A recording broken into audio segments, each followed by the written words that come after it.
Right now I feel kind of like mystical. I just feel like not the rapper. Hey, I'm JoJo and this is Fader TV. Me doing a version of Marvin's Room came together because my friend called me and was like, have you heard Drake's new song, Marvin's Room? I was like, no, what's that about? And he was like, it reminds me of you, it's super emo. I was like, okay, thanks. So I listened to it and immediately connected with it. Drake was super transparent and I thought, you know, it was unique for someone in hip hop to be kind of revealing his emotions like that. So I connected with it, and just as an exercise, it's something that I do as a writer sometimes. I'll be inspired by someone's song and then try to do my own spin on it. Or like, what would the third verse sound like? Or what if, you know, what if a female was singing it? So just as a writing exercise, I did it. You know, Drake's camp had heard it. Drake reached out to me and said that he thought my version was dope, and that was really amazing for me to hear, because I don't know how I'd feel if someone just randomly did a version of my song. And, you know, I don't know, would I be salty? I don't know. So I just thought it was really nice that he had positive things to say. And my manager knows 40's manager. They're very close, and it just happened together, industry magic like that, I suppose. But you know, he has a long list of people that, you know, would love to get in with him. And I'm just really thankful that he basically cleared his schedule so I could come up to Toronto and do something.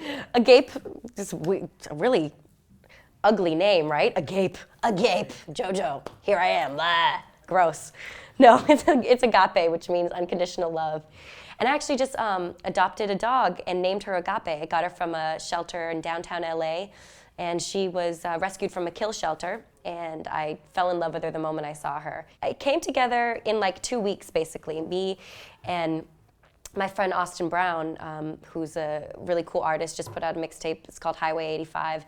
And him and the rest of the Backpack Kids, we got together and just talked about, you know, strategizing and putting together a mixtape. And it really just happened that we sat down for like 6 different days and wrote 6 different songs and put them on the mixtape. And I decided to do a cover of Joni Mitchell's Free Man in Paris. Joni is like one of my greatest inspirations. And I also collaborated with Thundercat and Omos Keith and Jahi Sundance on the intro. So it's just kind of a labor of love, me and my friends getting together and just having a good time. And I didn't want this record to be, like, I don't want to always be like fighting in my music. I don't want to always be like angsty girl, because I'm not. Sometimes I just want to chill the fuck out. And that's kind of where I was at. This is just an honest reflection of where I was for those 2 weeks.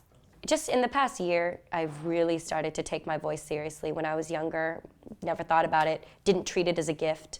You know, ate dairy right before a show, you know, was sodas and fast food and things like that. And for a while I was, as I got older, you know, 18, 19, 20, you know, damaging my voice. And now I'll never do that again. Well, I noticed that I spoke really like at the front of my throat and very like louder, more aggressive. I was yelling a lot because I'm from Boston and I'm Irish, and you know, that's how my family is. They're all da da da da. So I realized that if I want to be a singer for the rest of my life, that I need to relax my vocal cords, speak at a place that's more silky and in the back of my throat and padded.